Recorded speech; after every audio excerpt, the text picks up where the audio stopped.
La formation adhésion et adhérence, c'est de bien comprendre les différents mécanismes qui peuvent lier entre deux surfaces et de bien diagnostiquer la perte d'adhérence. Alors bien sûr, ce cours se situe en deux parties. La première, très théorique, où on va balayer les deux gros modèles, les modèles macroscopiques et microscopiques, afin de bien voir ce qui se passe entre un adhérent et un adhésif. Et après, une fois qu'on a bien compris les différents types de liaisons ou les différents types d'ancrage, on va aller plus loin, on va voir comment on peut améliorer ceci par des préparations de surface, bien sûr d'analyser les surfaces et de voir un peu tous ces moyens de contrôle pour bien garantir l'assemblage par collage ou d'autres domaines comme la peinture. La formation s'adresse à des techniciens, à des ingénieurs, parce que bien sûr on reprend toujours les bases fondamentales de la chimie et des liaisons chimiques, qui ont des problématiques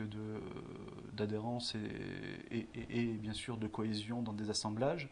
Ça permet aussi de bien réfléchir et de venir rechercher cette base nécessaire à toute réflexion afin de bien diagnostiquer et de prendre les mesures correctives lors de défaillances, ou même de bien réfléchir à ces assemblages par collage ou qui mettent en œuvre l'adhérence entre matières.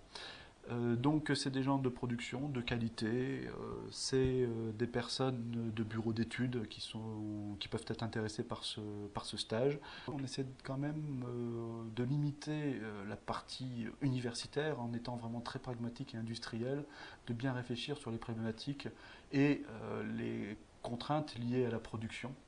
Parce que je dirais que c'est quand même une application directe de ce type de stage qu'il faut juste après. C'est-à-dire que je remarque que l'ingénieur, lorsqu'il arrive à ce stage, a une problématique.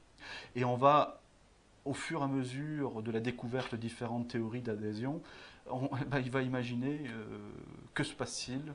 Et surtout, c'est après de dire, ah, je peux mettre en place différents types de contrôles, je peux mettre des actions correctives en place.